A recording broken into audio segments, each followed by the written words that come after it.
When you're lost, truly lost, not on a map, but in your life, you start looking for places that feel like the end of the road. For Aaron, it was a quiet mountain hotel. Cheap, empty, forgettable. But there's one thing he never asked when he checked in: why room 313 was still available, and why the key was still warm. Some rooms are never meant to be opened, some doors never meant to be closed. He didn't plan to be there, not really. Aaron had meant to drive farther, to keep going until the road ended or the map gave up. But after 3 weeks of sleeping in his car and eating gas station sandwiches, his body had finally rebelled. He was tired, cold, and more than anything, he wanted silence. The hotel wasn't marked on any map he'd used.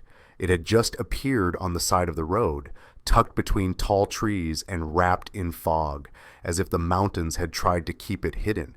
It wasn't much to look at: aged bricks, an old wooden sign, barely legible, but it was standing, and it had a vacancy sign flickering like it hadn't made up its mind. Inside, the front lobby smelled faintly of pine and something older, like pages of books left untouched for decades. Aaron walked to the counter, fingers numb from the cold outside. The clerk looked up slowly, a man in his late 50s, dressed neatly, though there was something off about his expression. Not unkind, just tired, like he'd been waiting a long time for something he never wanted to arrive. "Room for one?" Aaron asked. The man didn't answer right away. His eyes drifted to something behind Aaron, then back to his face. After a moment of silence too long to be comfortable, the man nodded and reached for the guest book. His hand paused just as he was about to flip the page. Aaron noticed. "Something wrong?" The man glanced at a small key hanging behind him. It was the only one not collecting dust. Brass marked 313. "No," the clerk finally said, voice low. It's been a while since we had someone ask for a room." Aaron didn't think much of it. He was too tired to read into hesitation. He scribbled his name on the guest book. The key was handed to him without another word. He climbed the stairs alone. They creaked under his weight.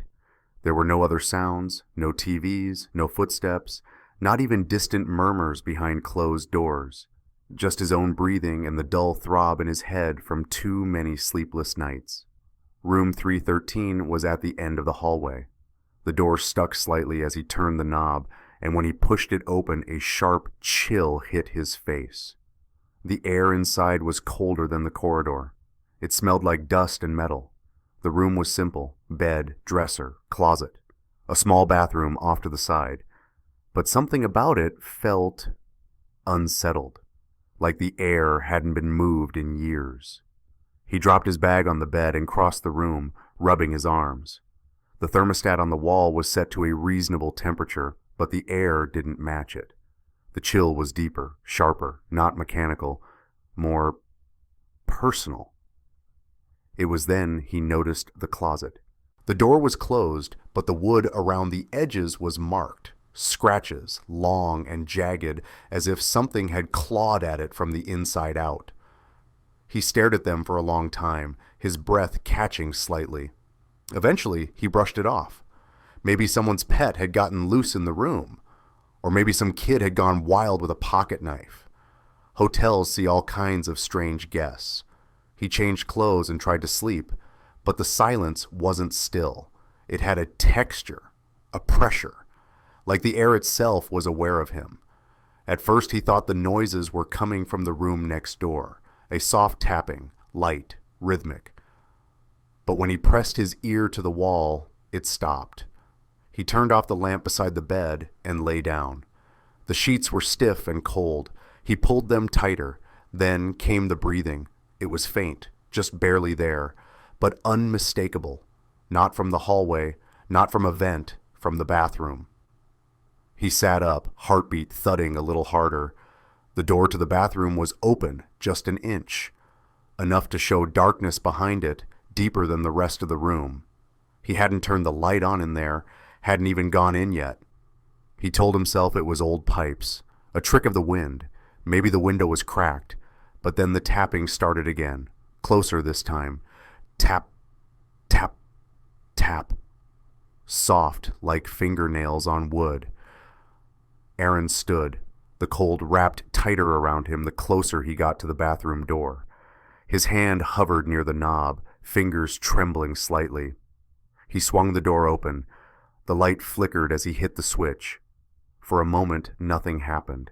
Then a dim yellow glow filled the small space. It was empty. Sink, mirror, toilet, old tiles with faded grout. But the air inside was wrong. It felt like it had been recently occupied, like someone had just stepped out and the warmth of their presence had never arrived. Aaron checked the window, shut tight, locked. He turned back to the mirror, half expecting something to be behind him. Nothing. But in that half second between moving his eyes from the corner to his own reflection, he wasn't sure if the face he saw had blinked at the same time he did. He shut the door and returned to bed, heart still racing. He didn't sleep. Not really. He closed his eyes, yes, but every few minutes the tapping came again. Sometimes on the wall, sometimes against the closet. Always faint, always just enough to pull him back to awareness. At some point he pulled the sheets over his head like a child, hoping, stupidly, that the thing in the walls, or behind the closet, or inside the bathroom, would lose interest if it thought he'd vanished. It didn't. And he knew, even without looking, that the air around him had changed again, that he was no longer alone in the room. But he couldn't leave.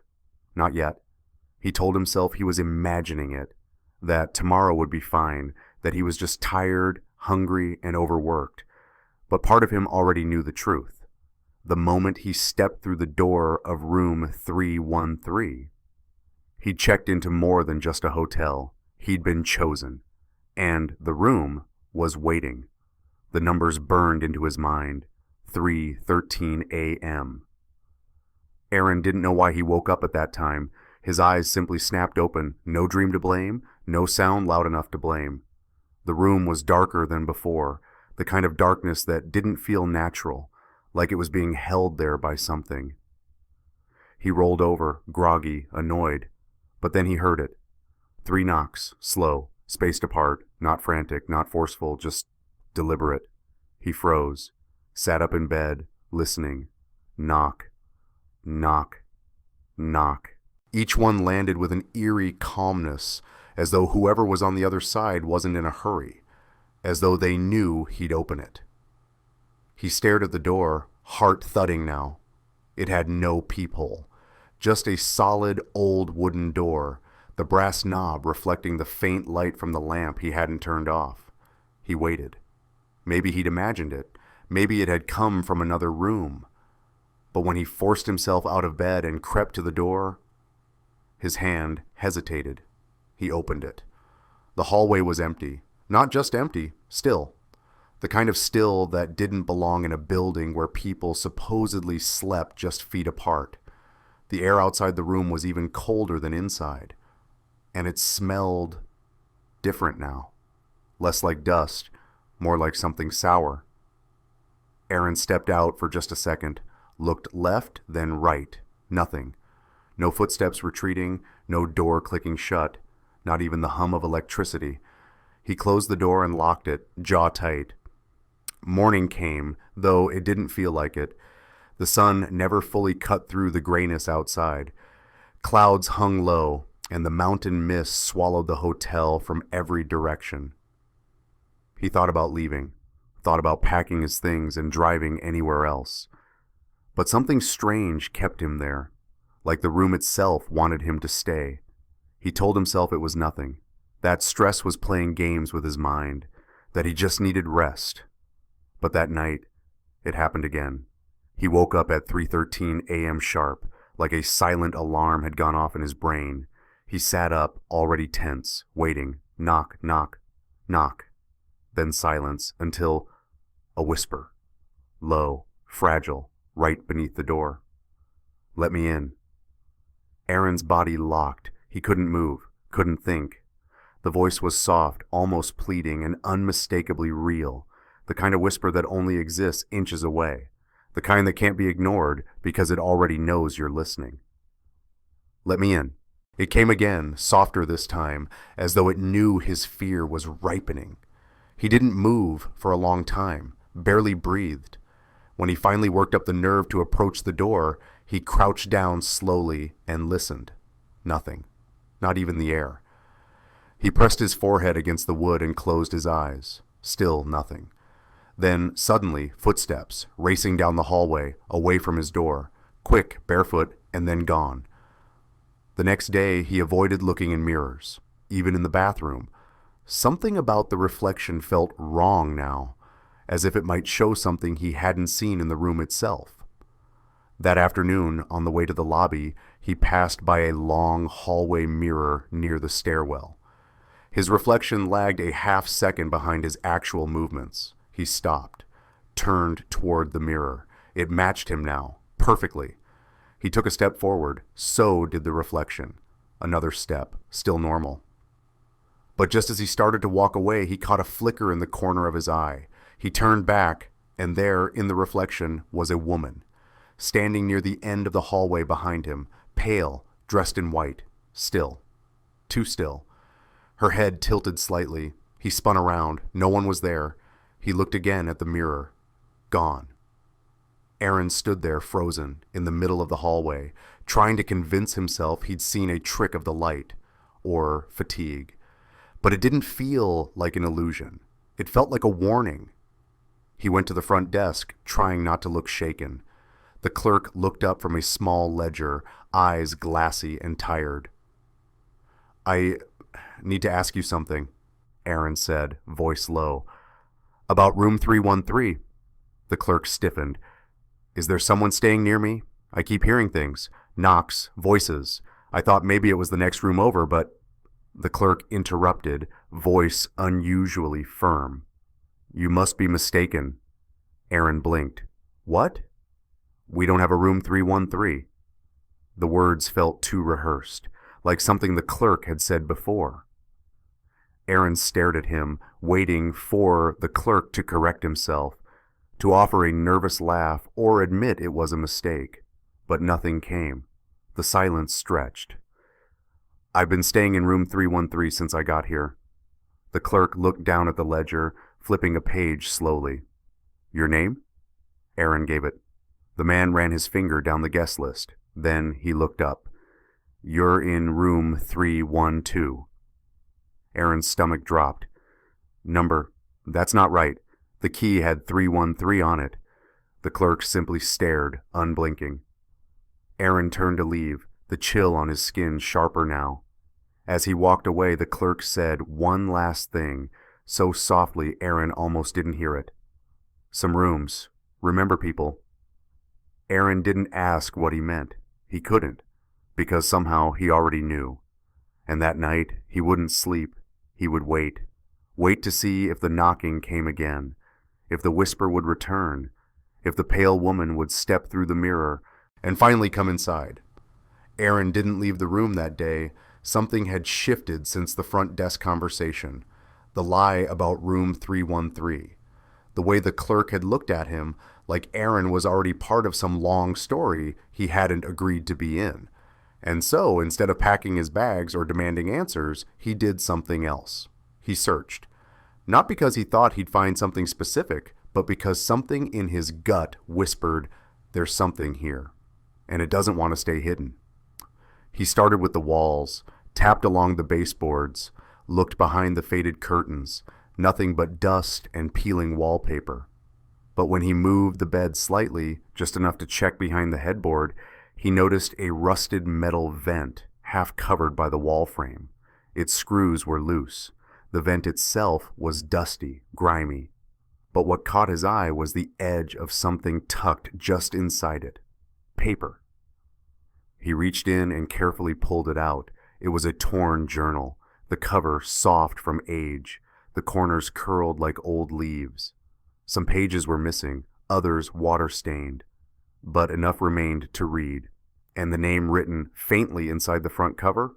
Evelyn Marsh. The first page was dated 5 years ago. Aaron sat on the floor, back against the wall, and began to read. March 9th. I checked in tonight, needed time away. The receptionist gave me room 313. He hesitated at first. I should have paid attention. Something about this place already feels heavy. March 10th. The room is cold, not like regular cold, like the heat just slips away from you. I turned the thermostat up. Didn't matter. The air feels still. March 12th. I woke up last night to what sounded like breathing. Not mine, not outside either. From the closet maybe? I didn't look. I just laid there, frozen. March 13th. I heard someone knock. 3 times. I checked the hallway. No one. But when I came back, the bathroom light was on. I swear I turned it off. Aaron paused there. His own nights, the knocks, the whispers, echoed back at him. He kept reading, a chill running through him. March 14th. I found wet footprints this morning. They led from the bathroom to the bed. Just one set, bare feet. I sleep alone. March 16th. I saw someone last night, not in person, in the mirror. A woman, maybe. She was standing in the corner. Her head was down, her hands just hanging. She didn't move. I turned around, nothing there, but she was still in the mirror. The pages from March 17th to 21st were ripped out. Only the final entry remained. It was shaky, smudged. The words barely readable, as if written in a rush or in fear. March 22nd. I'm not alone in here. She watches me now. She doesn't blink, doesn't move, just stares. I try not to sleep, but I'm so tired. Last night, I saw myself, standing next to the bed. I didn't move, but she did. She wants me to stay. Aaron stopped reading. He sat in the silence of the room, the journal heavy in his hands. The cold now felt alive, like it was pulsing with something just beneath the surface. He looked toward the corner mentioned in the diary, the far corner by the window, empty, of course, but he didn't feel alone, not anymore. That night, sleep didn't come easy.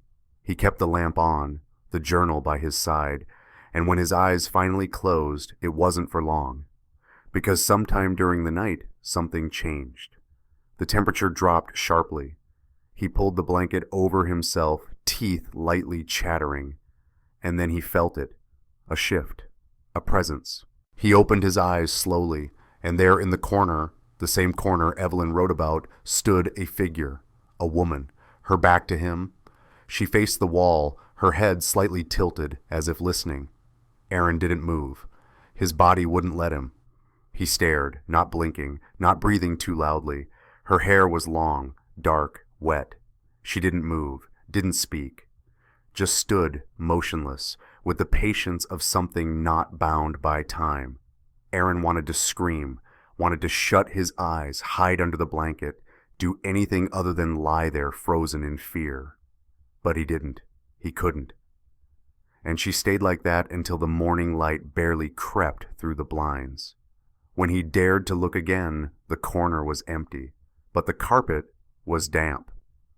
Later that morning, Aaron turned every page of Evelyn's journal again, searching for more, for something to explain what he'd seen, something that told him she'd made it out, but nothing did. No address, no date after March 22nd, just that final sentence replaying in his mind. She wants me to stay. He checked online records for her name. Nothing. No missing person reports, no social media, no trace at all. It was like Evelyn Marsh had vanished. And now the room had a new guest. Aaron looked up at the ceiling, the wallpaper, the closet door. Every corner of the room seemed to breathe. He didn't leave the room that day, not because he couldn't, but because he had the sickening feeling that the room had already started deciding. Aaron had made up his mind. He had to leave. No more pacing the room. No more reading that journal over and over. No more freezing nights in shadowy corners. No more staring into mirrors, hoping he wouldn't see her again. It had to end. So he packed. His bag wasn't much. Just clothes, a wallet, the journal, which he debated leaving but couldn't, and a half-charged phone. He took one last glance at the room before opening the door. The hallway looked the same as always. dimly lit, quiet, that stale scent of wood and mildew. He started walking toward the elevator, but when he reached it, it wasn't there, just wall. Seamless, no buttons, no break in the wood paneling. He blinked, stepped back, looked again. No door. He turned around, heading toward the stairwell instead, and walked and walked. 3 doors down, 5, 7. He counted carefully, heart pounding. When he turned the corner, expecting the staircase, he was back, standing in front of room 313. He stared at the number, touched it with his hand.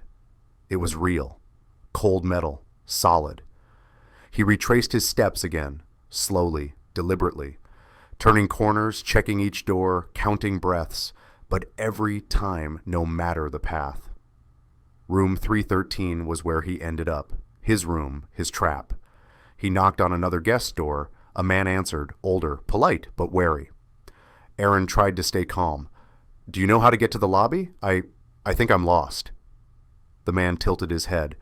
"Lobby's that way, straight shot." "I tried that, but I end up back here."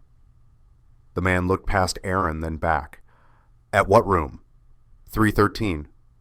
The man's face changed, confused, uncomfortable. "There's no 313 on this floor." "I'm standing in front of it." The man leaned out, looked again, but something in his eyes flickered, like he didn't want to see it, or maybe couldn't. "That room was sealed 10 years ago," he muttered, "after the woman." "What woman?" But the man was already shaking his head. "Don't get involved. Whatever you think you're in, just pray you don't stay in it long." And he closed the door. Aaron stood frozen, sealed, 10 years ago, after the woman. "Evelyn?" He checked his phone, no signal. He tried dialing anyway. The line rang, then cracked, then went dead. Every time. He called the front desk from the room phone, just static. He left voicemails, sent texts, no responses. He wasn't just lost in a hotel, he was cut off. Later that afternoon, he sat on the edge of the bed, the walls pressing in. He couldn't tell if it was just his mind unraveling or something deeper, but the air was thicker now, like it moved when he didn't, like it watched. He avoided the bathroom mirror, hadn't looked at it all day, but eventually, something drew him in. He stood just outside the doorway, took a breath, and peeked in. The mirror was fogged, but not from steam. It was breathing, just slightly, like cold breath against glass, rising, fading, rising again. He stepped closer. The fog cleared, and there she was, Evelyn. But this time, he wasn't in the reflection, only her. Her face was pale, eyes hollow, wet strands of hair clung to her cheeks. She looked exhausted or drained. She didn't blink, didn't move, just looked at him from inside the glass. Aaron stepped back. His own reflection still didn't return, only Evelyn remained. That night, the knocks changed. They didn't come from the door anymore, they came from inside the walls. Soft at first, like someone gently tapping with a single knuckle, then louder, urgent, desperate. The walls felt alive. Aaron pressed his ear to one. He heard breathing, not shallow, not his, something deep, rattling. A woman's voice whispered, words muffled, fragmented. "Help. She won't stay." He backed away, and the knock followed 3 times, now behind him. He turned, nothing there, but when he pressed his hand to the wallpaper, it was damp, like the walls themselves were sweating or crying. He tore a corner of the wallpaper loose. Beneath it, scratches, dozens of them, fingernail marks, carved lines. Some short, like someone had tried to claw their way out. Others were words, faint, shaky. "Don't look at her. She watches from behind. The mirror is the door." Aaron covered it up again. He no longer felt like the guest here. He felt like a placeholder, waiting for something or someone to take his place.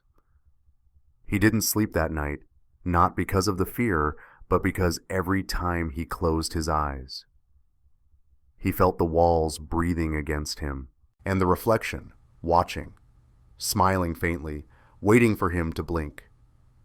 Aaron stopped fighting the walls. They weren't going to let him out. Not yet. Maybe not ever. But he wasn't ready to give in either.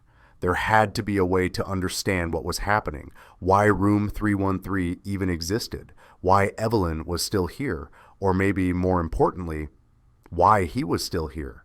He started searching places he hadn't looked before. Inside the floorboards beneath the rug, behind the bathroom tile, even within the air vent where he'd found Evelyn's journal days ago. It was during one of these frantic searches, hands blistered from prying wood and nails, stomach twisted from no real food for days, that he found the envelope. It had fallen behind the dresser, crumpled and yellowed, no name on it, just a seal broken long ago. Inside were copies of records, old, grainy reports, typed police statements, and what looked like an incident summary from the hotel's own internal files. The first document was dated 10 years ago. Evelyn Marsh, 34, guest of room 313, found deceased in the bathtub after a week of no contact. The official report listed dehydration and exhaustion, no trauma, no drugs, no suicide note, but the statement attached was different. It was written by a former housekeeper, a woman named Rosa Fenton. Aaron read it aloud, voice cracking, as if saying the words could somehow cleanse the room. She was crying through the door for days, said someone was in the mirror, that her reflection wasn't hers anymore. We thought she was sick, mentally unstable. Mr. Rourke, front desk manager, said to let it play out, that she'd check out when she was ready. The next line froze Aaron's breath. But she didn't leave. He locked the door from the outside. Just for a day or two, he said, told me not to interfere, said she needed to calm down. Rosa went on. The last time I heard her voice, she was whispering something like, "Please, let me out. She's in here with me." Then the walls went quiet. For days. Aaron lowered the paper, hands shaking. They hadn't found her for 9 days. She hadn't killed herself. They let her die in that room. He stared at the tub now. The same tub, same cracked porcelain, same ring of old rust around the drain. He remembered Evelyn's journal entries, how she saw herself standing beside the bed, how she felt watched. She wasn't hallucinating, she was sharing the room, with something or someone. And now, so was he. That night, Aaron sat on the bed, with every light turned on. It made no difference. The shadows still found him. He heard whispering again, not behind the door, not through the vent, but right next to him, low, lingering. "You're just like me." He turned slowly. No one was there, but the reflection in the turned-off TV screen showed otherwise. Evelyn, standing beside him. He blinked. Now it was himself in the reflection, but wrong. Because he hadn't moved, and yet the reflection was now looking directly at him, smiling. Aaron tried to speak. "Who are you?" But the reflection didn't echo the words. It watched, lips unmoving, eyes knowing. Aaron backed away, but the reflection remained centered, unchanging, staring from that dark glass with something too familiar. It was him, but not. As though a version of him had already given up, already surrendered to the room, and was now offering space for the next to join. He remembered Evelyn's last journal line, "She watches me now. She wants me to stay." Maybe it wasn't Evelyn's reflection that had trapped her. Maybe Evelyn wasn't the ghost. Maybe Evelyn was just the last victim. And the thing that took her was waiting for someone new, someone vulnerable, someone alone. Aaron stared into the mirror in the bathroom again. His reflection blinked before he did. His mouth remained shut, but the reflection whispered, "Just like me." He stumbled backward, knocking into the sink. "No," he breathed. I'm not like you. I'm not her."